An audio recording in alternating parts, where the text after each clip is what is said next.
So, welcome back to another episode of Not Really a Review. The last one that I did, I want to say it was a Rust gameplay or Rust review in a sense. And yeah, I kind of wanted to do this series on my podcast talking about different video games that I've played for a little bit. Not really a review, basically, you know, that's what it is. Not a review, but me just talking about what I think about certain games that I played. And it's whether I beat the whole game or whether I played for like years on end on a game. I'm not gonna like wait that long to talk about a game, but once I feel like I've gotten my hands into a game that I think that I put enough time into it and got an understanding of it, I just give my thoughts overall about said game. And I haven't talked about any other games on the podcast simply because I'm sort of afraid that it's kind of pointless. It kind of feels like it's pointless making like talking about anything in general revolving around video games in a podcast format.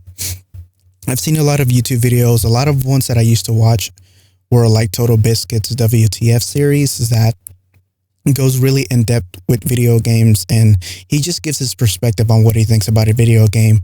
And there's other like video game reviewers that, actually grade the video game by rating it by a number or rating it by a certain meter or some sorts or giving it stars. But most of these have always been video formats, right? Like they have the gameplay in the background, or maybe they have certain cutscenes that are shown without spoiling anything in the game. Yet I feel like those get a lot of like interactions and reviews, and people can kind of leave comments on it. Although there are a lot of YouTubers who disable their comments when they make video game reviews simply because it can be like really toxic sometimes. With Total Biscuit, sadly he passed away a few years ago, but I know he had his comments disabled for a very long time because of all the negativity that he was getting from, random people. Not everyone gave him negativity, right? There's a lot of people who really loved his reviews and the way that he talked about video games.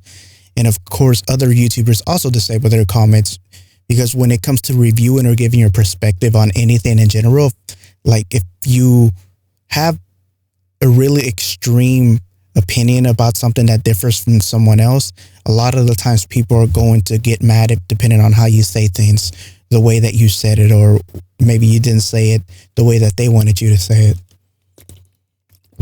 So yeah, but I feel like the comment section is also a place where people can share their own reviews and do like mini reviews amongst themselves, give their perspectives in the comment sections and talk about the video, talk about what they thought about the game individually, things that they can point out that maybe they didn't like certain things or disagreed with certain things that has been said in the video.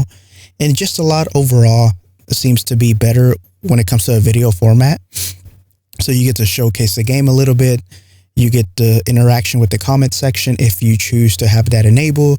You also get like the sharing feedback where you can like, and other people who like it are going to like put it in the algorithm of the YouTube stuff, and people can search for it. People can find it a lot easier and all that stuff. I feel like it's more beneficial to do like videos if you're going to do reviews, at least of video games, right? Movies are a little bit different because it's not like most people are going to show you the whole movie or even the trailer while they're giving their review about a movie. So I feel like a movie can work pretty well, or TV series in a podcast format, like just audio.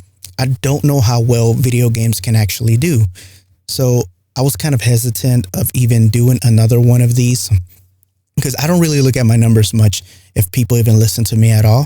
Like, it's not really about that. Like, it's just, I feel like I need to do something, and instead of not doing anything at all. I used to make YouTube videos. I like with work and everything. It was just too much pressure, and I feel like it wasn't something that I enjoyed as much.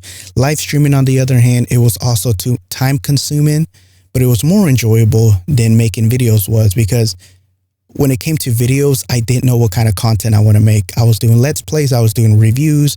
I was doing like gaming news. I was doing funny type of videos, and it was sort of hard to pick what I actually wanted to do when it came to videos.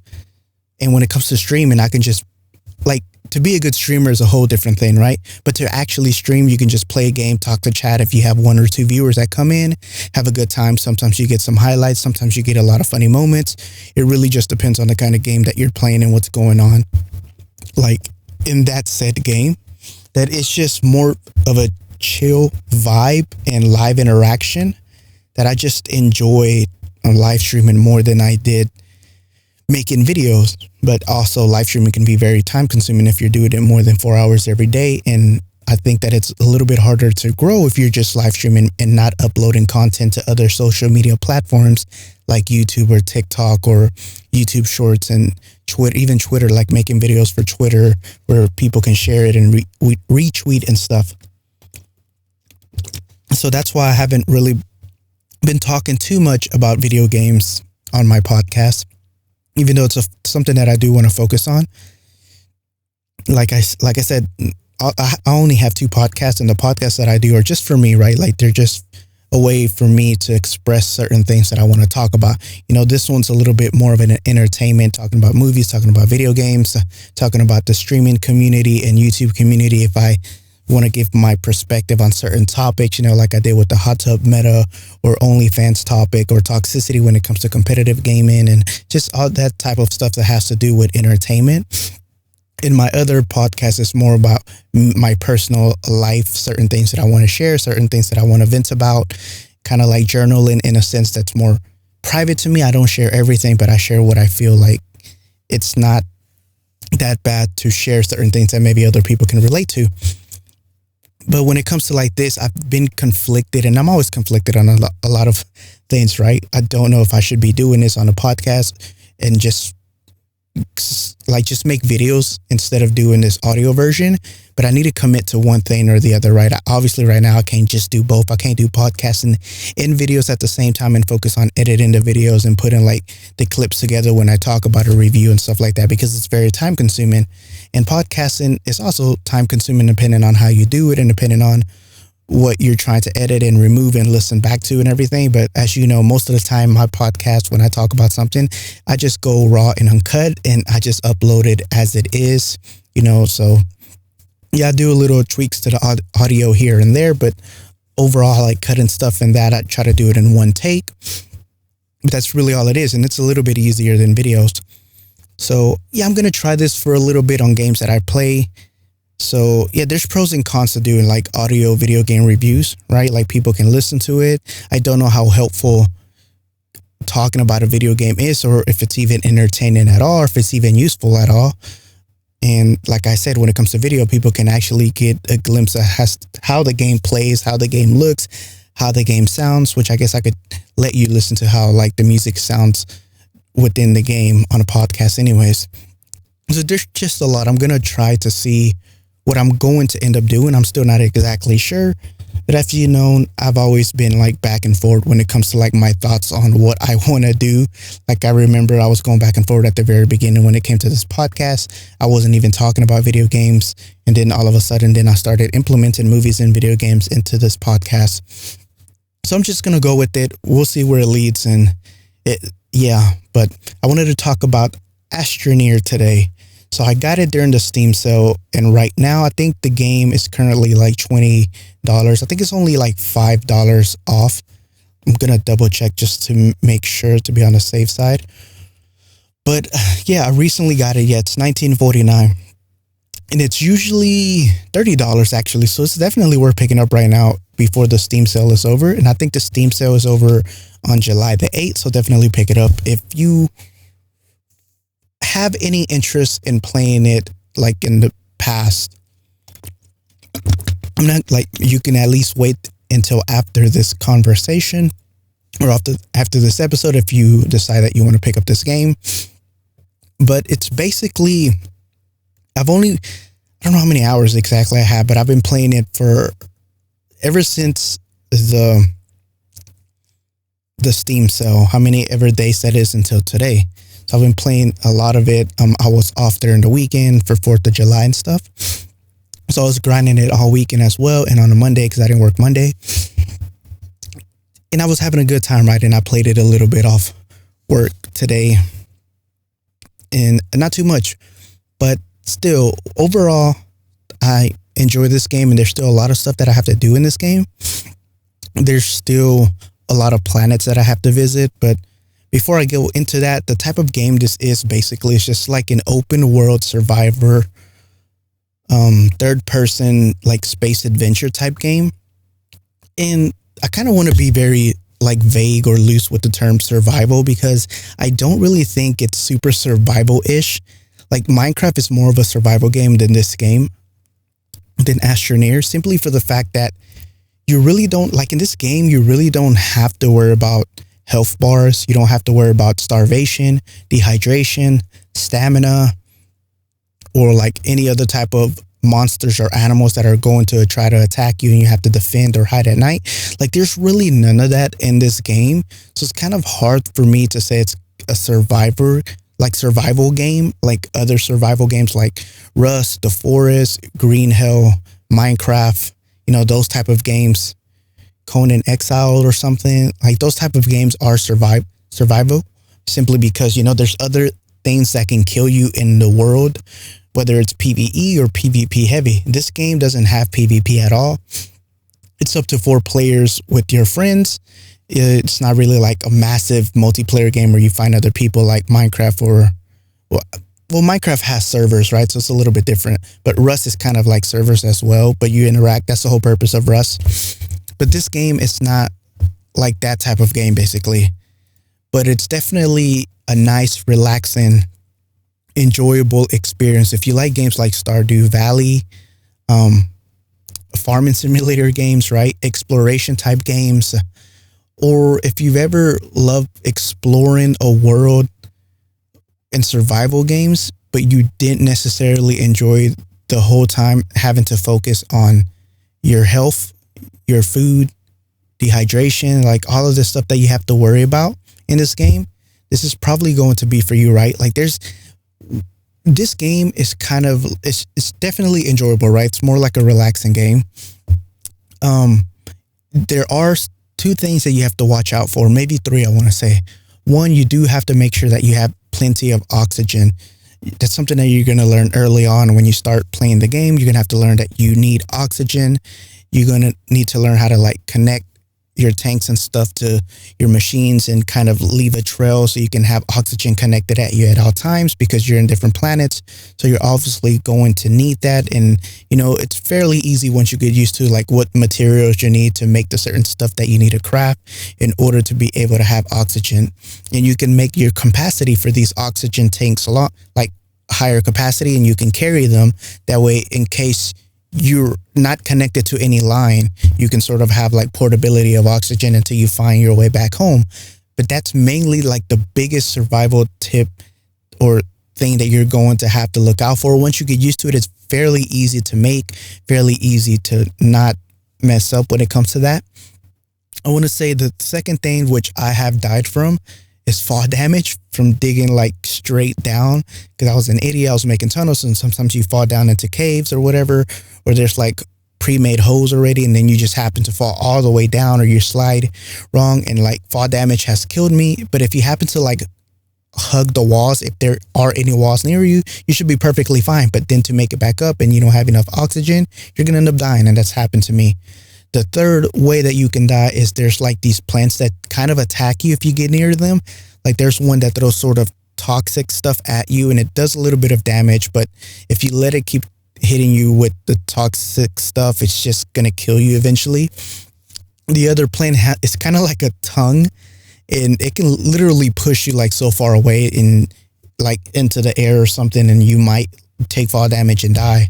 The other plant is when you're kind of digging to make like these holes and caves underground or building, you might end up destroying one of these plants, and these plants kind of detonate like a bomb, and they do a lot of damage. And I've died by them too, not knowing what they were, because I thought they were pretty cool and I thought I could collect. I'm not going to tell you which plants they are.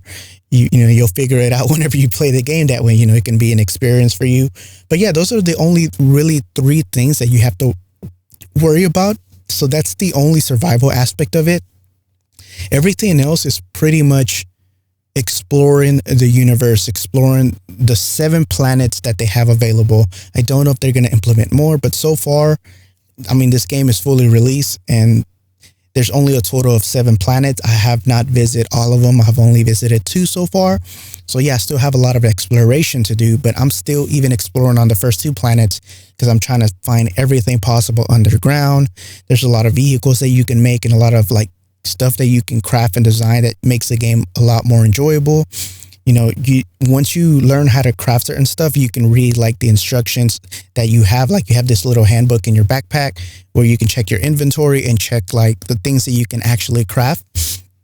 And you can also do like make little cars or rovers that you can dig underground and like travel a little bit faster, which and some of them you're still going to need the oxygen stuff connected to the lines, and you'll figure that out.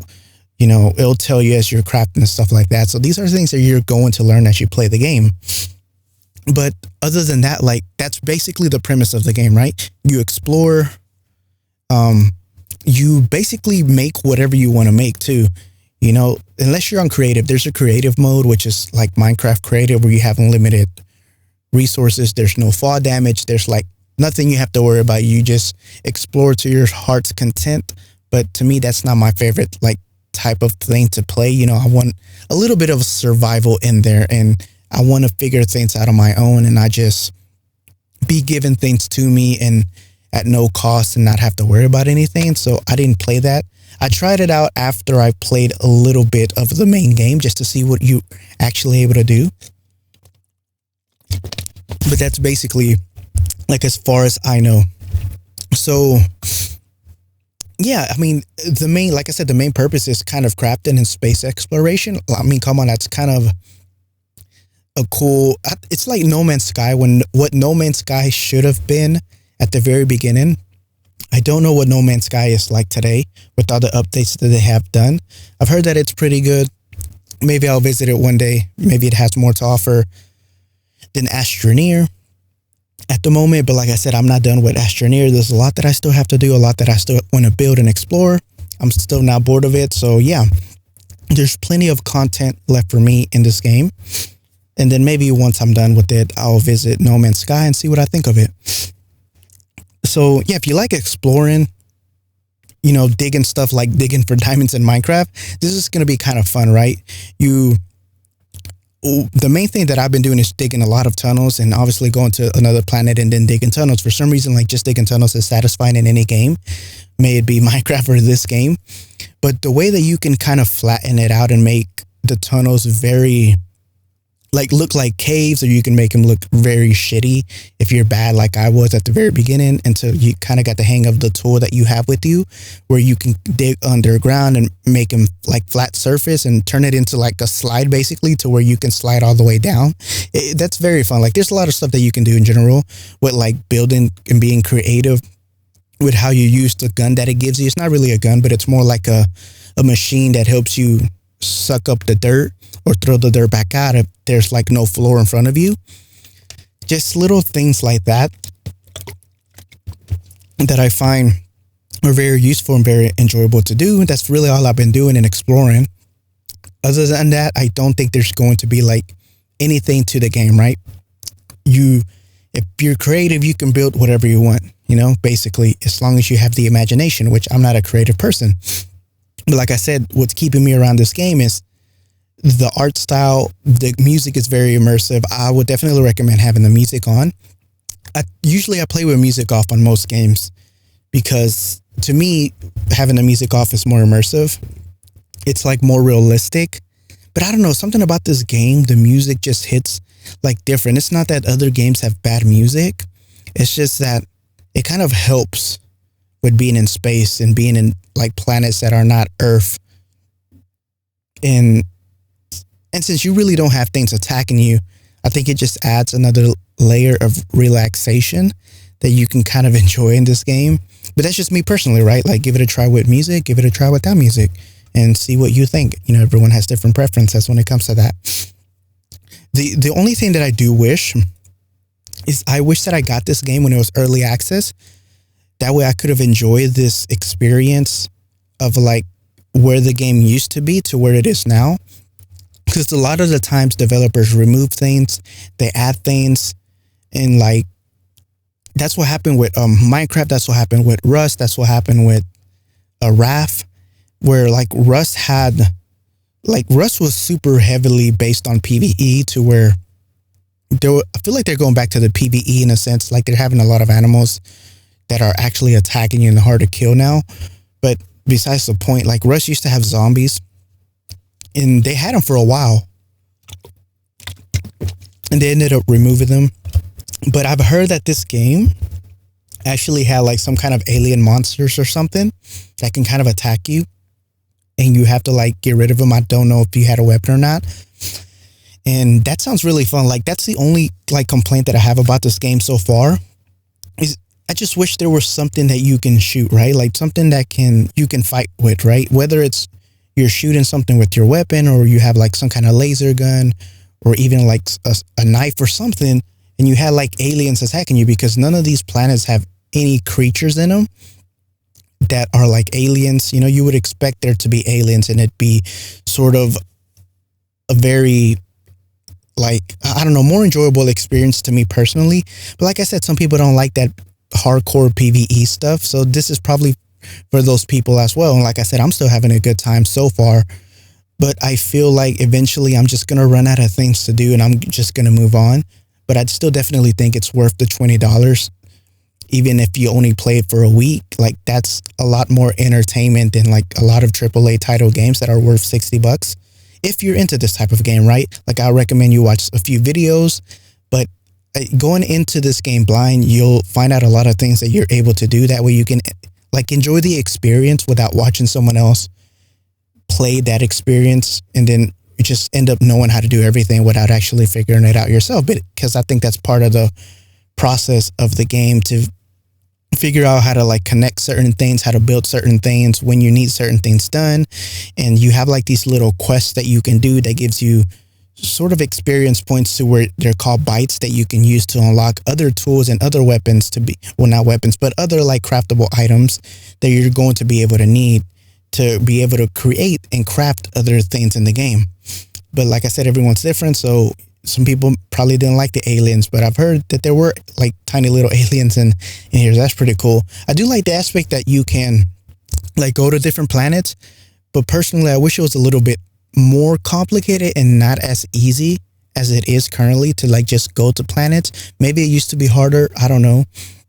But I wish it was a little bit more in depth when it came to like how the rockets work or how the rocket ships work, that it took a little bit more effort to actually go to a planet, figure out how you're going to land on that planet. And if you mess up, you lose your ship and you basically die and you have to craft one all over again. Like I wish it was at least to that extent, but right now it's like fairly easy. You can mess up and like go to the wrong planet or just mess up in general, but it's not really like too complicated whatsoever.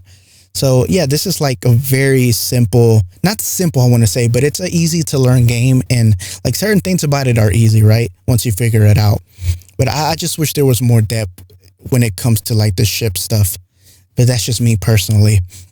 I do wish there was more planets as well. Like I said, there's only a total of 7. I don't know what people do after they've fully explored all 7. But like I said, exploring all 7 planets is still going to take a while.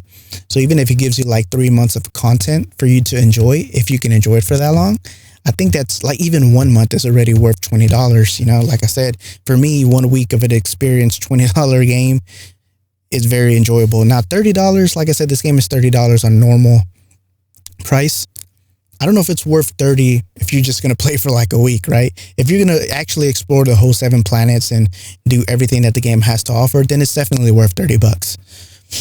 So yeah, you basically pass the time doing all of this stuff. Like I said, I wish I was part of the early access. I don't know why I didn't buy it. It's up to 4 players. You cannot play more than 4 players as far as I know. So I think this game can be fun as a solo experience. I've been playing solo as well as with a few other people.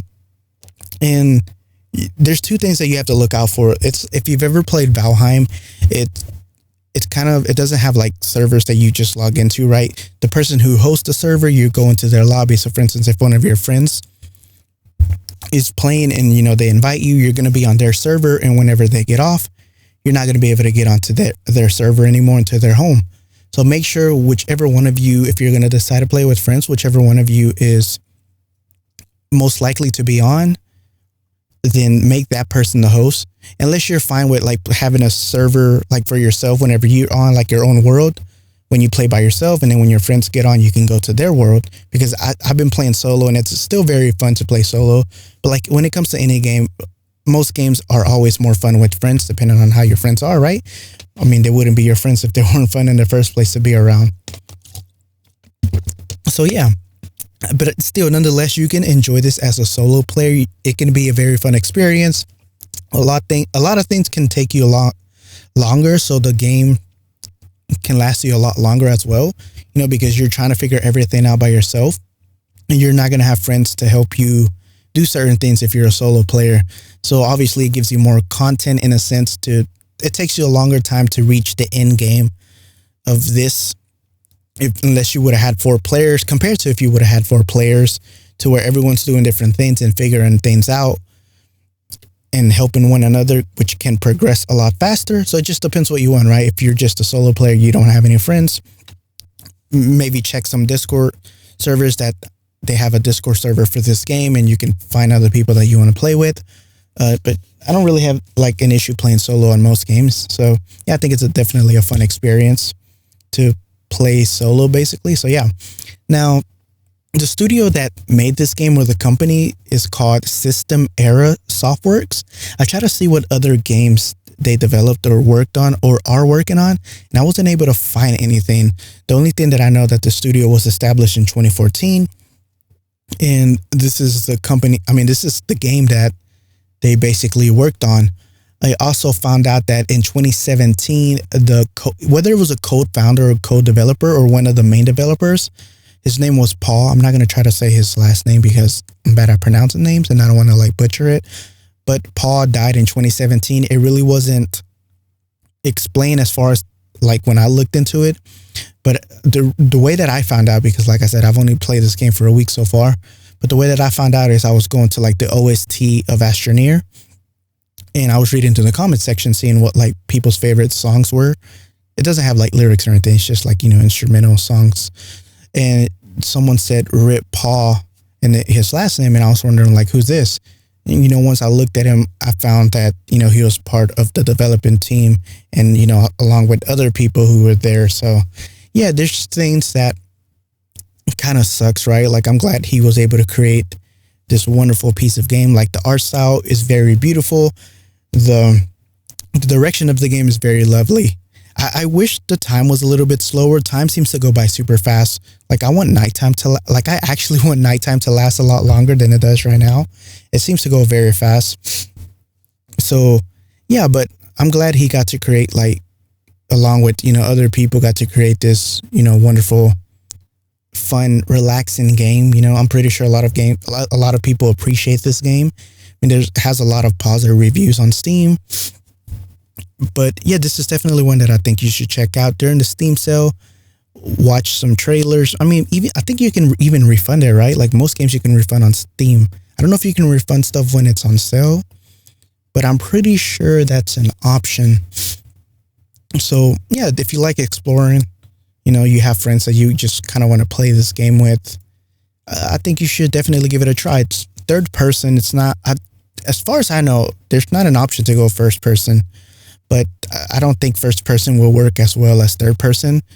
So if you're not into first person type games, you know, this is a third person game. I know a lot of people don't like the first person style games, whether it's like a tower defense game that's in first person or an FPS. That's a lot of people like Fortnite. A lot of people in general just like the third person view or like top down views instead of like the first person perspective, you know, so everyone has like their own views of what they enjoy and stuff. But other than that, I mean, I really don't have much to say. If you like exploring, you like crafting, it's kind of a sandbox game, adventure, I think this game would be for you. It's not really like PvP at all or PvE. You have a good time exploring by yourself or have a good time exploring with some friends. Check the game out. The music is very good. You know, personally, I think there's a lot of things that you can craft. I still haven't craft everything, but there is a lot of things that you can craft in the game. So yeah, it's not going to be like a game that you're going to finish like right away unless you just get bored of it. So that's really all I have to say. So I appreciate you for listening. And I guess until next time, I'll talk to you, later. So have a lovely rest of your night or day, and I'll see you on the next one.